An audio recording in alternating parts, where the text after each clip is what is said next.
All right. Hello.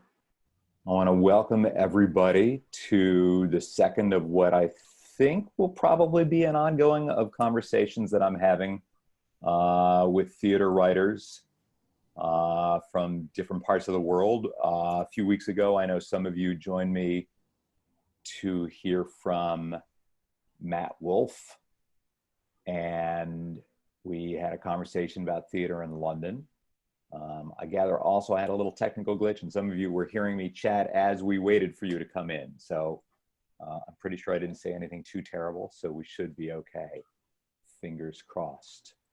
In any case, I am excited to be continuing on with this series of conversations today. So I want to welcome our two panelists, then I'm going to do a couple of announcements. And then let me do the announcements first so that if anybody is joining us a little late, they're not missing the welcomes and meeting who's here. So a couple of things before we get started then. One is that we want to let you know about a couple of upcoming events. So next month on the 16th of July, and you don't have to memorize this or write it down, we will send you information about this. Chester Theatre Company, together with Silverthorne Theatre, is going to be doing an online reading of a play called Soldier Poet by Darcy Parker Bruce. And Darcy is our commissioned playwright who is the author of the play The Life of the World to Come, which was supposed to be in our 2020 season and which we are now pushing off to our 2021 season for its world premiere. But meanwhile, her play Soldier Poet will be coming on July 16th. I've got a wonderful cast of actors put together for that, which includes James Barry, an actor you know quite well, who has the additional qualification of being not only a wonderful actor in person, but married to Tara Franklin, our Associate Artistic Director. Additionally, in our ongoing series of watching plays that are available to see online and then getting together for conversations of them, we're going to take advantage of the fact that PBS Great Performances has decided to make Anna Deavere Smith's play Twilight Los Angeles available again for streaming, as well as broadcasting it a few times. So you should be getting an email from us about that. And then in a couple of weeks, we'll get together and have a conversation about that performance and that play, which I think is more frighteningly timely than ever. So that'll be something we're taking a look at. In the meantime, I want to welcome our two guests today. Those of you who have ever traveled with us to Chicago, you have met at least one of these people. If you came more than once, you may have met each of them. So the first two Chicago trips that we went on, we met Steve Oxman. So so everybody knows who's who. Steve, can you indicate it's you? Hello. So Steve is, so I'll admit, first of all, I know Steve because we were in graduate school together at Yale School of Drama. And Steve was in the dramaturgy program when I was in the directing program. Steve has been in Chicago, I just learned, for 13 years. I thought it was longer than that. Yeah, 14, yeah. That's a while. That's a long time. That's a while. It's actually longer than I've lived anywhere yet. So there you go.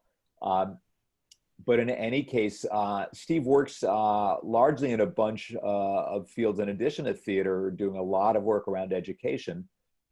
But has also for a long time been the Chicago theater critic for Variety. And so has been part of the scene there for a while. And I happen to know also has broader theater interests than Variety always gave him the opportunity to express, but has done a fair bit of writing about theater in Chicago.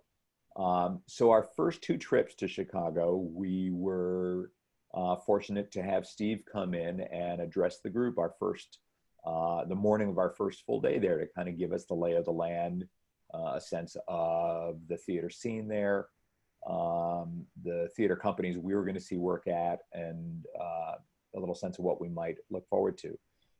Those who came the third time that we traveled there were fortunate to have Chris Vire come do that.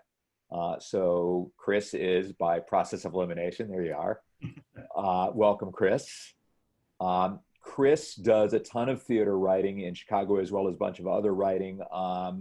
Probably, I guess, Chris, Chicago sometimes is where the most stuff has been. Is that accurate at this point? Well, over time, the most stuff was at Time Out Chicago, where I was on Fair staff. enough. Yeah. But yeah, right now, well, not right now, but yes, I do review for the Sun-Times now, and I'm also a contributing writer at Chicago Magazine.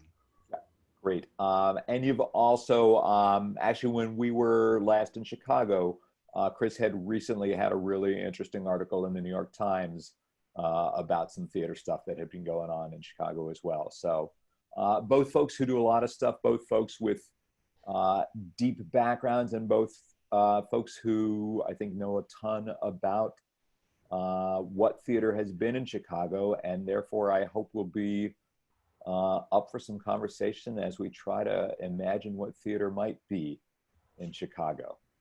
I also know we've got some folks on this call or on this webinar who were with us for a conversation last week. So Steve and Chris, I think I mentioned this to you. We did one of these talkbacks last week, actually a pair of them, Monday and Tuesday of last week, after watching Spike Lee's film of the Steppenwolf production of Antoinette Nwandou's play Passover. So your appearance here is timely because we have a bunch of folks here who not long ago were just watching a Steppenwolf production, though, you know, through a couple of lenses. So I'm excited about that as well. Let me start with kind of a layup, I guess, which is this. I have been saying to people when they say, why Chicago? What I always say to people, which is that after New York, and there are interesting conversations you can have about what we mean by after New York, there is absolutely no competition for what is the most vital, active, thriving, important theater scene in this country, and that's Chicago. And I wonder if either of you wants to either, I don't know, I don't suspect either of you wants to argue against that, but if you do, feel free. But if not, if you think that's true, what is it about the scene there? What do you think is so notable about it? Let me start, and then, because I think Chris probably has a better sense of, much more knowledge than I do about the deep history of Chicago theater.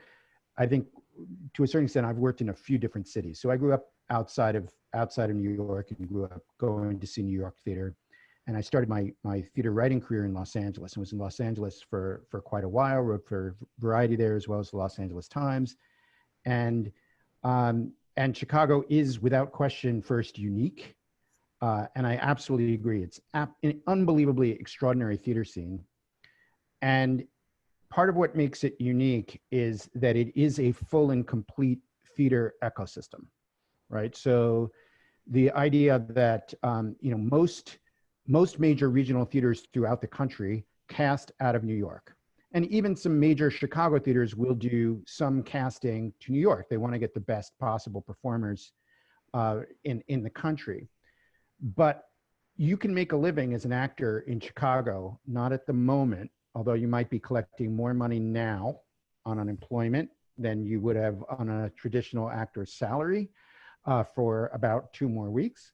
But you know, you can make a living here, and it has a full ecosystem of artists. And certainly when I came 14 years ago, it was really almost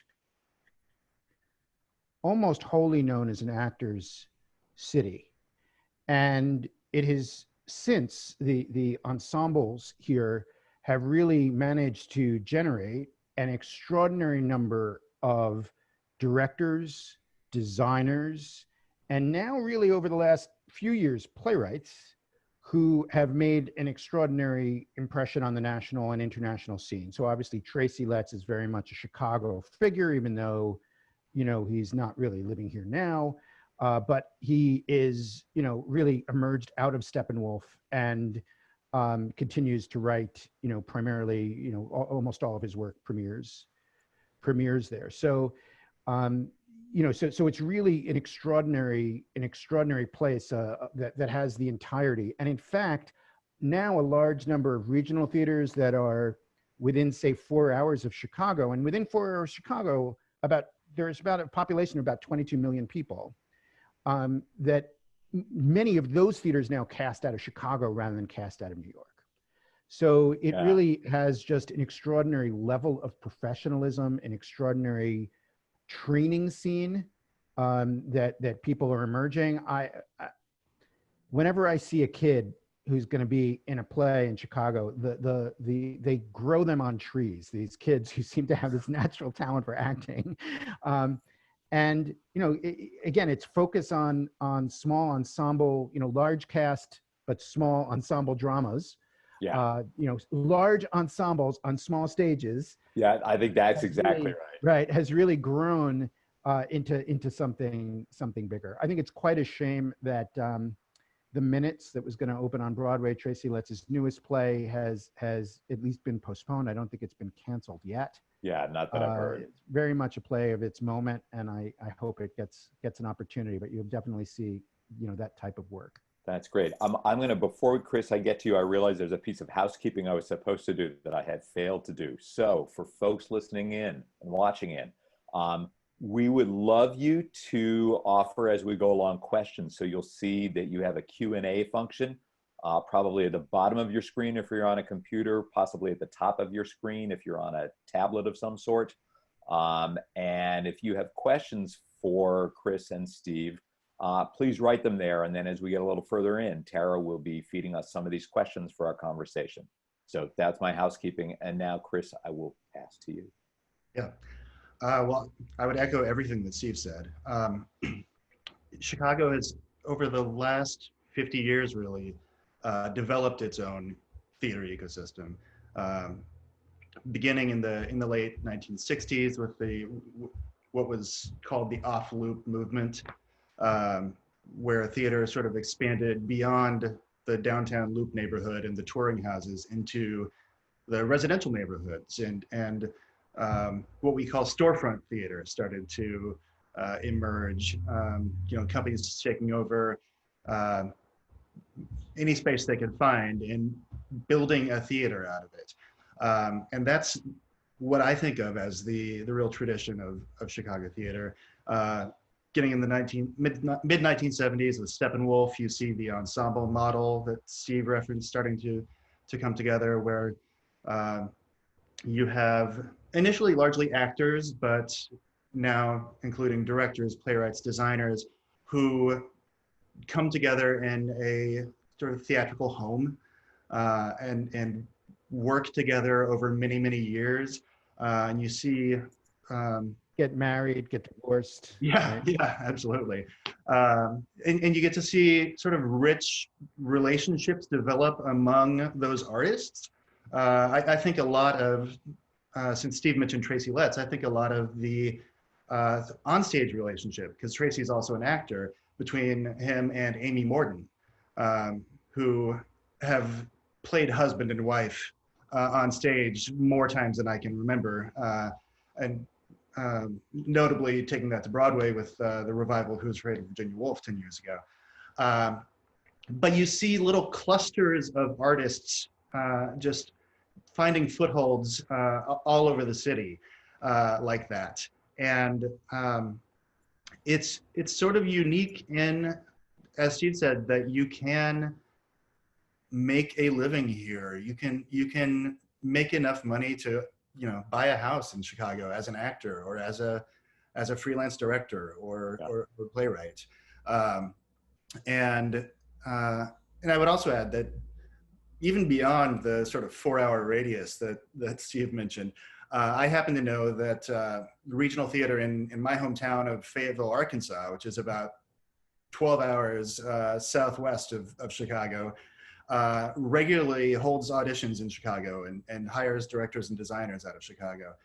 So I think that circle is expanding even further in the last 10 or 15 years. So, what's so fascinating when both of you talk about this, I'm curious now. So I agree. I think that the sort of Chicago has been, in my mind, as an outsider, an incredibly healthy theatrical ecosystem, right? With this range of kinds of companies, of sizes of companies, this kind of constant outpouring of new companies, some of which kind of make it and some of which, rise and fall. Um, and folks who you might sort of think of as a Chicago actor, some of whom you associate very specifically with a particular company, others of whom you might just be like, oh, there he is over there now, there he is over there now, right? I'm curious, I guess, any sense you have as we look, you know I think it's fair to say that our country is confronting two big crises right now, right?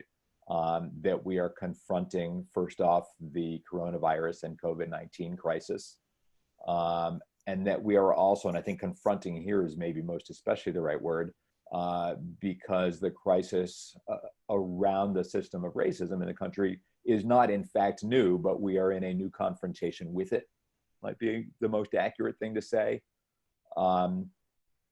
And I'm curious, to your minds, what's particular to Chicago about what this is like? Maybe starting first, of course, with the shutting down of theaters, and everywhere that had theaters pretty much shut them down. But I'm curious, to your mind, when you think a little bit about what is the impact of that in the particular ecosystem that you're in, right? As it affects such a broad range and depth of theaters, what you've been seeing, what your sense is, just anything that feels particular there.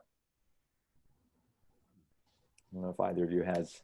I think, Chris, you've been covering it much more closely. Yeah. I think, everyone has been, I would say, sort of trying to stay as flexible as possible. When we entered the shutdown, I think many of us thought that it was only going to last for 2 or 3 weeks, right, in March. And so, we saw a lot of theaters just saying, oh, we're postponing this show, or we're canceling for now, but we're going to reopen in a few weeks. And obviously, plans have evolved much more dramatically from there. Just this morning, Steppenwolf announced a revised season that they're pushing back their season opener to mid-December at this point, which, I would say even that might be tentative. But we've seen in recent weeks some theaters announcing that they will not be coming back. The Mercury Theater here, which was a commercial operation in Lakeview, the Lakeview neighborhood, announced last week that it won't be coming back. The IO Comedy Theater, yeah, also announced last week. IO has announced that they're done. Mm-hmm. I had not seen that one. Yeah. And not IO, for folks who don't know, it is one of the big sort of improv companies. I mean, I would say really, if you go there, that's after the famousness of Second City, IO is really sort of has been the big thing there. Yeah. And so, yeah, they announced last week that due to sort of overwhelming costs and property taxes and whatnot, that they will be shutting down operations. I've heard from some other theaters that are losing their homes due to situations beyond their control. Steep Theater is a great storefront that I know that. Yeah, we've visited Steep, and actually I've known Pete for years and years and years, the artistic director there. Yeah. And they're probably a classic example. There are times there where they have a sellout audience of 60 and then like another 13 people on their tiny little stage, right? A perfect example of what you were talking about, Steve, of, small theaters with small ensembles doing big ensemble plays. But I saw that they've also lost their space. Yeah. Yeah, it's unfortunate. They're losing their space simply to sale of the building, which they leased, and redevelopment. It's really unfortunate because they had just recently expanded within that building and gotten a liquor license and opened a bar and cabaret space next door. So They are committing to staying in the Edgewater neighborhood where they have been for the last 13 or so years. And where our development of director and marketing, Angela Combest, lived for even longer than that. Yeah. Yeah, I'm curious. Sorry, go on, Chris, please. I was just going to say, speaking to the more recent moment and you know the protests and the movement of the last month or so, you know, we've seen a really major development at Victory Gardens Theater here, where there's been some real turmoil over a leadership change that was made by the board of directors without any consultation to, well, certainly to a lot of the artists who work there. It's long been known as a playwrights theater. It has an ensemble of playwrights, or had, I should say, because they all resigned en masse in reaction to not being consulted on this leadership change, with Che Yu stepping down as artistic director after 10 years. And so that saw a lot of particularly artists of color coming together and taking direct action in protest of the board's actions. And you know, Erica Daniels, who had been named to the new role of executive artistic director, a sort of merged administrative role. And to note for folks who won't know that scene, who came pretty much exclusively up from the managing side rather than the artistic side. Yeah, yeah, she had been casting director and associate artistic director at Steppenwolf for many years under Martha Levy, but yeah, she had been executive director at Victory Gardens. The board decided to make her artistic director as well, rather than conducting a search, which, you know, I think they might have justified given the conditions if they had just used the word interim. But instead they decided to make this structural change to the leadership, and that a lot of people were very upset about. There being no search for, you know, candidates from across the nation, no opportunity for people to apply for this job. And so she stepped down barely a month after being named. And I think they are conducting a national search now and prioritizing applicants of color. Yeah, absolutely. And, you know, there's that story about Victory Gardens. There's another story having to do with Second City. Mm. So Second City, as all of you know, is a very famous comedy outfit, probably the most famous in the country. And it has been majority owned, and the president has been a gentleman by the name of Andrew Alexander.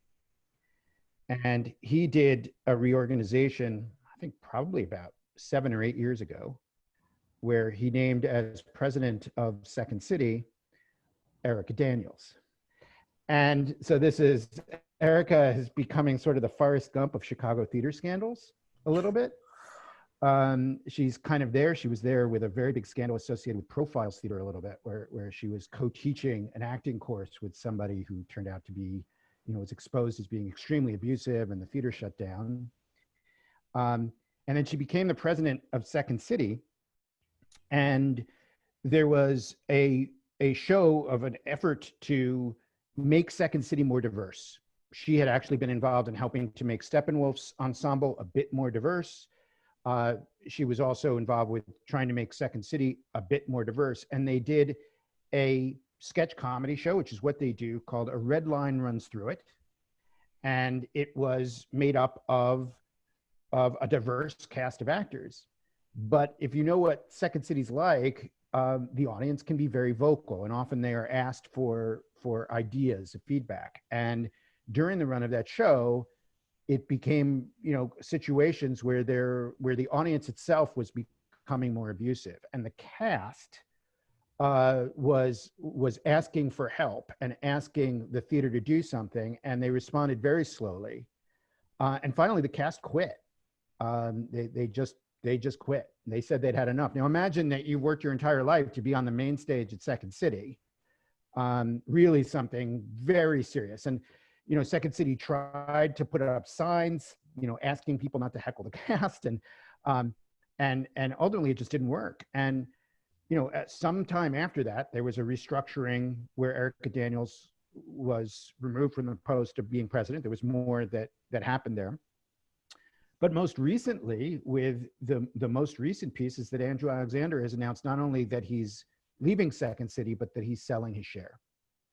And he has appointed an African-American leader as the interim leader at Second City. So there was just a swell up after the George Floyd incident, where people were, just very upset at Second City and expressing that.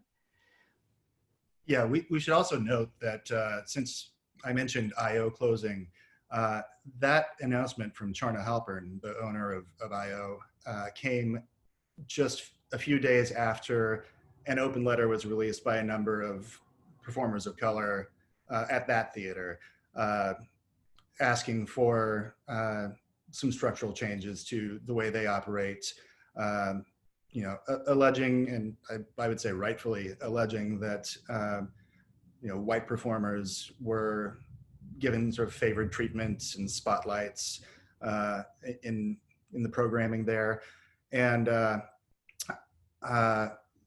Charna announced last Thursday that she would be closing the theater, there was an op-ed that was published in the Chicago Tribune last night that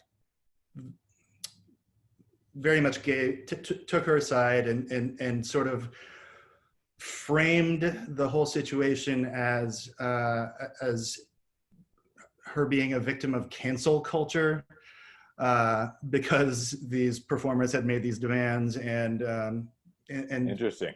Yeah, and Charna participated in this and was quoted in this and sort of allowed herself to be portrayed as the victim of cancel culture, which I found maybe a little disingenuous. Well, I'd love to follow this if it's all right, because having watched Passover, it seems to me that I'd love to go back 3 years or so and talk a little bit about that production, about the Hetty Weiss review of that production, and about the conversations that arose around that. So I know some folks who are with us in the webinar today know about this, but others don't. So Passover, which is a play by Antoinette Nwandu, centers around two Black men named Moses and Kitch. It has some clearly pretty intentional parallels to Waiting for Godot, in that these two men are waiting not under a tree, but under a street lamp and street sign on the south side of Chicago. They keep claiming they're going to get out of there, but they don't. Although one of the really interesting things is to see the ways in which the existential reasons, the metaphysical reasons that Dee Dee and Gogo can't leave and Beckett's Waiting for Godot become quite frightening literal reasons that Kitch and Moses are unable to leave. And there are two white characters, and though this is not true in the Spike Lee movie that's available on Amazon Prime, as written and intended, those two white characters, one of whom is an explicitly and blatantly racist cop, and one of whom is a sort of, I don't know how to describe him, a sort of Southern dandy who shows up saying lots of reasonably nice things except for the moments in which he doesn't. And then he does much worse than that at the end, are played by the same actor. And there was a review of the play in the Sun-Times, yes, Chris? Yes.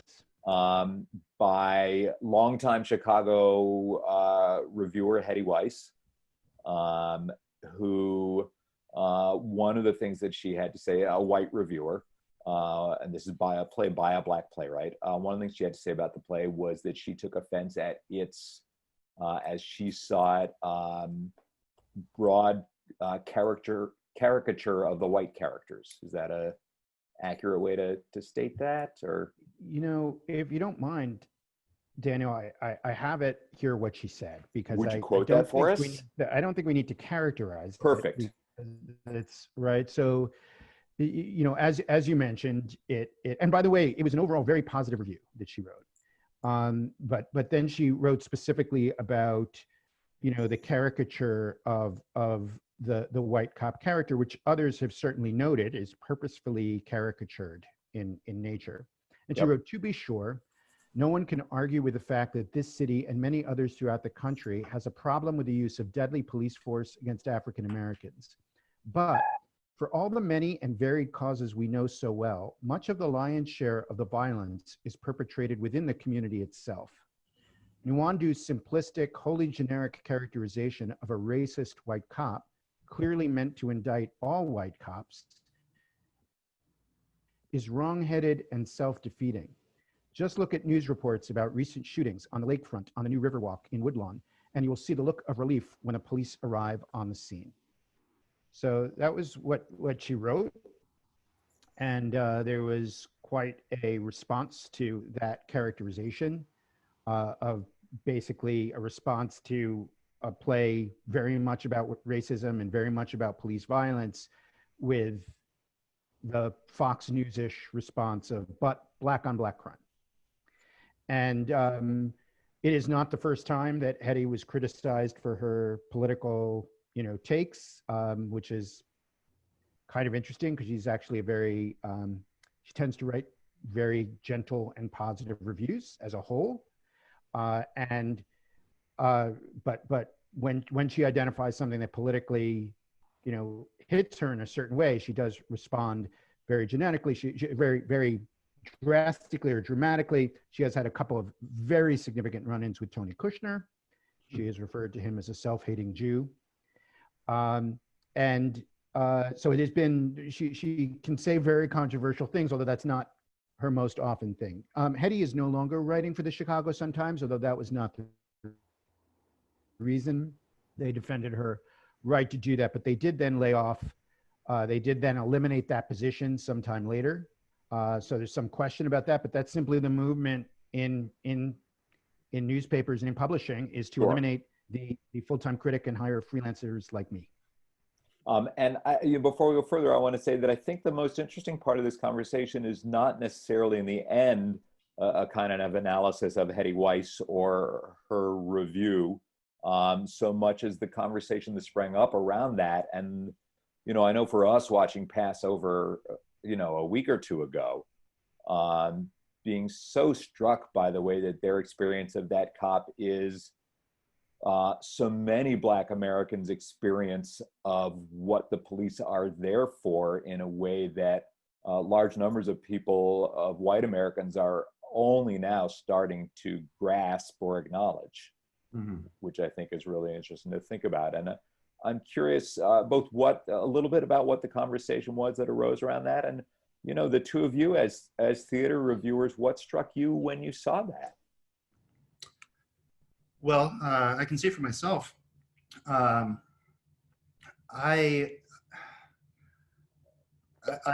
found that particular passage in Hetty's review that Steve just read to be sort of wildly beside the point. It was a real case of whataboutism, of saying to this playwright, to Antoinette Nwandu, why aren't you writing about this instead of what you wrote about? To bring up black on black crime in that fashion in a review is just, it's sort of one of the things I always try to teach to my writers when I'm working as an editor and I'm bringing on someone new, sort of training as a reviewer, is to review the play that is on stage in front of you, not the play that you want to see, not the play that you wish you were seeing instead. So it sort of veered away from dealing with Passover on its own merits into a political commentary that was sort of neither here nor there. What happened after the review was published was really fascinating, in that a number of artists in the Chicago theater community, most of them younger, I would say millennials for the most part, came together to create a call for action. They were, I think there was a change.org petition. I think there was a letter writing campaign with letters to the editor, asking for Hetty to be removed from her position, which as Steve said, did not happen then, but did maybe coincidentally happen 6 or 8 months later. And the Sun Times stood behind her, which I think was the right thing to do. But I was impressed by these artists coming together to take a stand against this kind of derailing, I guess, of theater criticism. Because, as you said, Daniel, this was not an isolated case. Hetty had been on the staff at the Sun Times since the early 1980s. And, I've only been in the city for 19 years myself, but like, I distinctly remember, her clashes with Tony Kushner. There was an episode with the producer David Stone when Wicked first came to town, or when she reviewed Wicked on Broadway, I believe, where she decided that the Flying Monkeys represented residents of a concentration camp. It was just sort of a wild take. There was an incident a few years back with Silk Road Theater, which is focused on Middle Eastern and Mediterranean stories, where she said in a review of a play by an Arab playwright about racial profiling, I'm paraphrasing, of course, but basically said, well, what are we supposed to do if not racial profile? So there have been a lot of these flare-ups over the years, and the Passover review was a culmination of a lot of that. And it was really interesting to see both this reaction from the artists and also some of the reaction from the establishment. Right. The Tribune, the competing newspaper, their editorial board ran an op-ed basically saying that this was just sour grapes for a bad review, which, in my conversation with the artist was clearly not the case. Right. I mean, I think there are a couple things. Steve, I'm so glad you read us the actual language, which is of course vastly more valuable than my characterizing it. There are two things I'd love to, actually, I'm just going to read one thing, which are these lines that Moses, one of the characters, says toward the end of the play. And he says it to the cop, but he is saying it pretty clearly to white America more broadly as well. And it has struck me as both as clear a message about why that characterization exists in the play as could be imagined, but also, if I were out marching with this on my banner, it would be too long, but it seems like exactly what needs to be being said right now. And it's what Moses says. And he says, stop killing us. Thus saith my God, stop killing us and get your goddamn house in order. And I feel like that's the message of the moment that we're in, right? It is, I mean, it is extraordinary. Passover was deeply prescient of this moment, and it's a wake-up call of everything. And I can't imagine a play that's more about this. I mean, it's hard to consider even calling that white cop caricatured when we watched that 8-minute and 45-second video, right? Very true. It's not more exaggerated than that. And so it's really clear. And I just, I had issues with the play, and I had issues with the movement of tone from realism to this type of expressionism of this very exaggerated figure. And it was jarring aesthetically, although that was undoubtedly in part an intentional choice. But I will say that that play does, as you say, Daniel, it's just so clearly the scream of people are not hearing, right? And and it really it just strikes me about how blatant that is. And and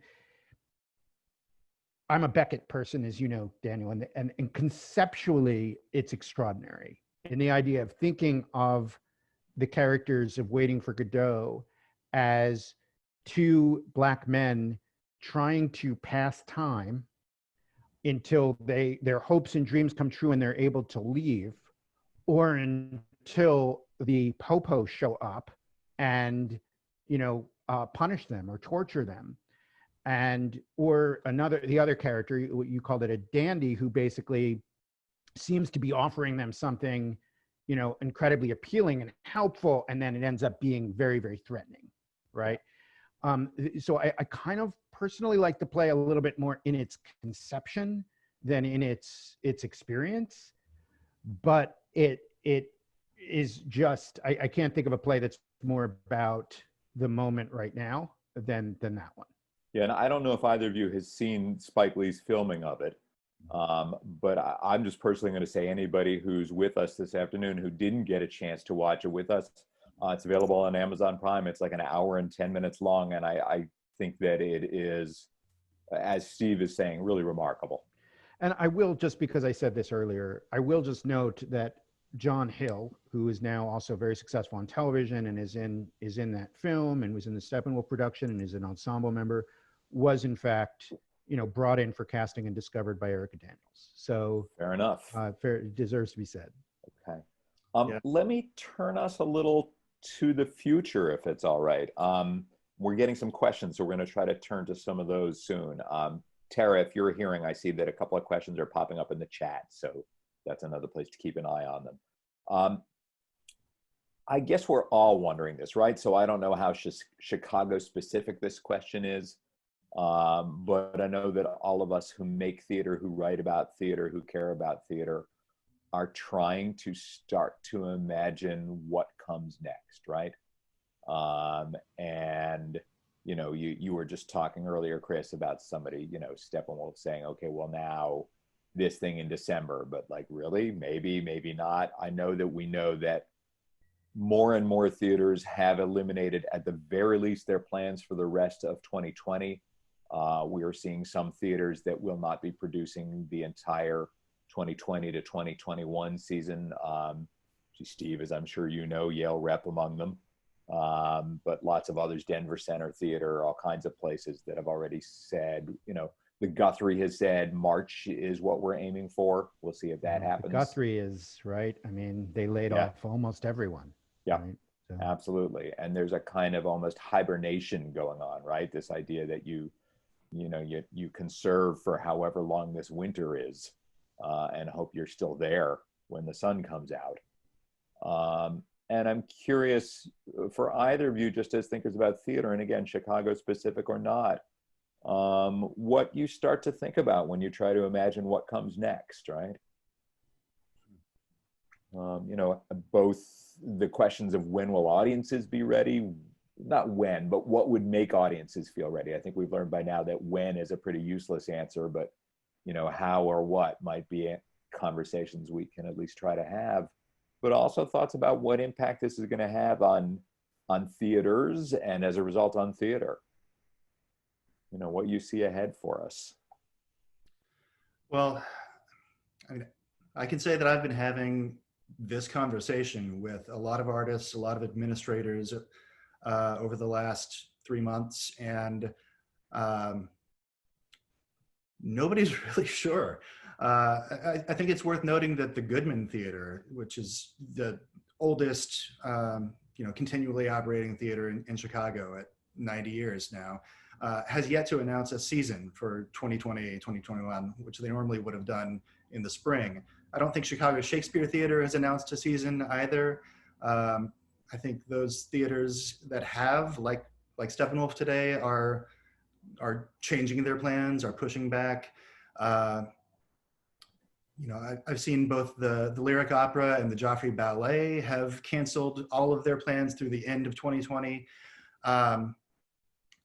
There's just so much uncertainty about what a comeback would look like.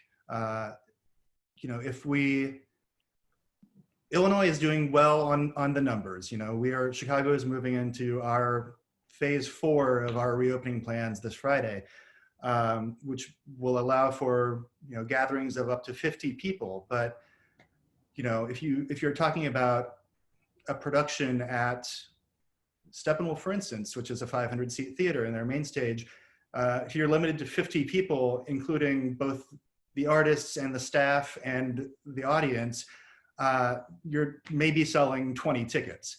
to a performance. And if we're still maintaining social distancing guidelines, you might be able to fill even a giant house like one of the Broadway and Chicago touring houses downtown. You might be able to fill to 20% capacity if you're keeping groups and families 6 feet apart. It's really daunting to imagine what it's going to look like to come back unless there is some viable treatment for treatment or vaccine, right? I mean, and vaccines we think are we're told are probably farther off, but if there's a viable treatment that comes into practice, then I think people might start to be more comfortable coming into closer contact with one another. But even beyond the audience, you've got to start asking questions about what does the future look like for actors interacting on stage? What does a love scene look like? What does a fight choreography look like if you're trying to reduce or minimize contact between performers? Actors Equity Association, the Actors Union, has hired a high-level consultant who's helping them come up with some guidelines for what they want to see, practices to put in place before they allow their members to come back. So there's just a lot of open questions. Well, and I think the other question I'm curious about, and Steve, if you want to follow on what Chris was saying, please do. And I'm curious also here, what do we imagine this will do for the theater that gets made after, right? So if we let ourselves imagine that after, and if we give ourselves that luxury of saying there's an after the coronavirus, I'm curious, thoughts about both how we think the experience we're going through now with the pandemic might impact the kinds of theater that people make, the kinds of plays that people write, and also the upheaval we've been going through following the murder of George Floyd, and the kinds of protests that we've been seeing, and the defund the police movement, et cetera. What impacts we might imagine we would see both of those really enormous events. I think sometimes it's hard in the middle of an event to say how big is this, but these are big.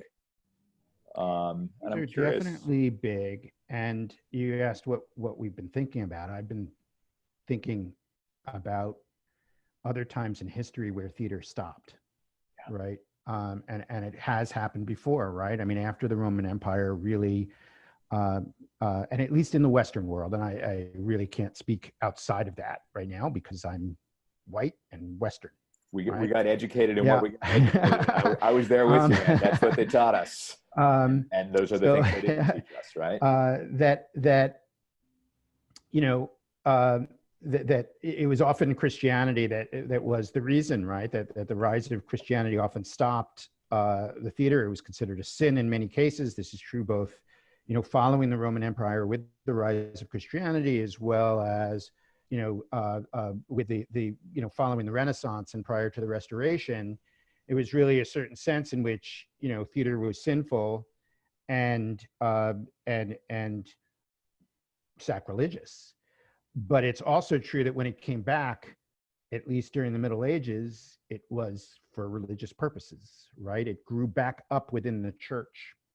And I think what we almost see on the streets, and this is maybe a difficult subject, is that mimesis, right? The acting out, the imitation of an action, right, is still an exceptionally powerful thing. And if you think about the counter protesters who, to send a message to the protesters, were literally reenacting the George Floyd incident, right? Moments like that, using this as a statement is so deeply powerful and painful. And there's work that's emerging from the protests as well, and there would be certainly a type of performance that would come out of the protest movement if it were allowed. But I mean, it's a question of moments like this that make you think about why do we have theater to begin with? And where does it emerge from in terms of the human impulse, both to act and to act out and to say things and send messages through that behavior is really pretty fascinating. So I think about that, and certainly I can imagine, I mean, another just example very simply are people acting out the reading of the Emancipation Proclamation on Juneteenth, right? As a means of communicating history, which is not really taught much in schools, right? So, theater has a lot of different purposes and it will come back, but it really may not come back in its current form. Yeah, I think that's, I guess I feel like like all of us, we're guessing, but I feel like if we come back exactly as we were, we probably missed the mark, right? If we go through all of this and we come back unchanged, as much as, I think personally, it's so easy to think, can we please just get back to normal, right? And yet there's so much about what we're living through now that is pointing out to us so much of what is wrong in normal, that I think in many ways we have to hope that we're responsive in theater to this experience and this time. Absolutely. I do want to just draw people. I read one of the best pieces of theater criticism I've read in a while by a person named Heathcliff Saunders, who's actually a composer and an actor in musical theater. And he wrote a piece in Medium, which is, the title is something like what I think about when I hear that Broadway is racist. And it's literally a discussion of from both a writer and a performer, how the representation of Black bodies on stage has not matched, right? The idea that yes, we may represent Black bodies on stage, but it's very different than Black lives mattering on stage. So, and he does a really kind of extremely interesting critical analysis of Hairspray from that perspective. It's really quite a fantastic piece. I'll be rereading it, I'm sure, many times. Can you tell me his name again? And I'm going to put it in the chat for our folks. Heathcliff Saunders. Okay. And it's on Medium? It's on Medium, yeah. Great. I'm just putting that in the chat for anybody who wants to get a peek at that. And I'd also recommend the writing right now of someone we both know, Charles McNulty in the LA Times. I just think he's been doing the best writing of his career when he doesn't have to write reviews. And I think that theater reviews are probably dead. I think that's pretty safe to say. I don't think anybody reads them, including me. I don't really read them. If I'm going to go to see a show, I don't want to read the review ahead of time personally. So, I think that we need to more theater criticism as well. It needs to be something different. That's interesting, right? That how we, not just what we put on stage or whose voices are there or who decides whose voices are there, but also who talks about it and how they talk about it, right? All of those things. Tara, I know we had one question that had come up in the chat. I know we've gotten to a couple of things that came up, but Tara, do you have anything there for us? I just have this one from Barbara. She asks, is there pressure exerted by publications for reviewers to favorably review a production by a theater which advertises with the publication? It's kind of an interesting question. Reviewers? Chris? I would say I've not experienced that exactly in terms of individual reviews, at least. I've felt some pressure at times when I was on staff at Time Out, when we're doing sort of larger features or talking about theaters rather than plays, to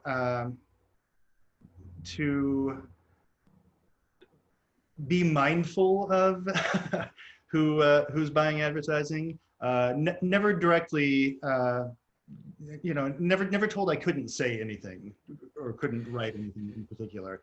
But yeah, I can't say that I've ever experienced that in terms of whether to be positive or negative in a particular review. I think it's more subtle than that to a certain extent, in the sense of, and it also recognizes that the economic effect of this is bigger. So Broadway in Chicago, which was, is a behemoth in town in terms of the large commercial theaters in the Loop, was, running Hamilton, for example, on an open-ended run until this past January, where it was supposed to close and it closed. That they advertised the Chicago Tribune, right? Full page ads every week, and it's probably $100,000 just for that ad, right? And so all that revenue of people advertising theater, people advertising arts, has gone away from a newspaper industry that is already, on life support, right? So that's one thing. It's having other consequences. We should note that Chris Jones, who's the Chicago Tribune theater critic right now, is on furlough, right? Hopefully we'll be back in a couple of weeks, although there's nothing, no productions to write about. So, it's definitely a big challenge there in terms of just the economic impact downstream. And, Broadway in Chicago has a lot of power, and you have to be influenced by the idea of, boy, if you don't like Hamilton, right? And there are people who don't, and Heathcliff Saunders talks interestingly about Hamilton as well in that article. If you don't like Hamilton and the amount of economic benefit that brought to the city and the amount of jobs that it brought to actors and actors of color, you do feel it. I have felt much more of a sense of pressure in Chicago, never direct, but much more of a sense of pressure in Chicago than I ever did in other places. That it's not friendly, right? Yeah. To be ultra critical of productions. Well, thank you both. That's fascinating to hear about. I guess I'll say a word on that from the other end, which is only that I have never imagined that ads, first off, you can imagine about how much money anybody makes from Chester Theater Company ads. It's not enough to sway anybody. But I have never imagined that they would help us with what anybody said in a review. I have imagined at times, and there is some evidence that they might help make sure we got reviewed. Yes. And that distinction maybe is worth and making. We should actually end with a very important point that Chris just made yesterday about the most recent Jeff Awards. The Jeff Awards, the non-equity wing, announced their winners. And these are the Chicago Theater Awards. Yeah. They announced the winners from the previous season online last night, and both the best play and the best musical winners, neither of them were reviewed by either the Tribune or the Sun-Times. Okay, interesting. Yeah, so sometimes it's not what is the nature of the attention you're getting, but are you getting that attention, period, right? I want to thank you both so much, Steve and Chris, for taking the time. I think that for those of us involved, it is always both a little exciting to get to talk about theater and a little concerning to get to talk about theater as we look ahead and we sort of think, what's coming? I know that when I think about Chicago and, as you were both saying at the beginning, what an astonishingly broad and deep theater environment that is.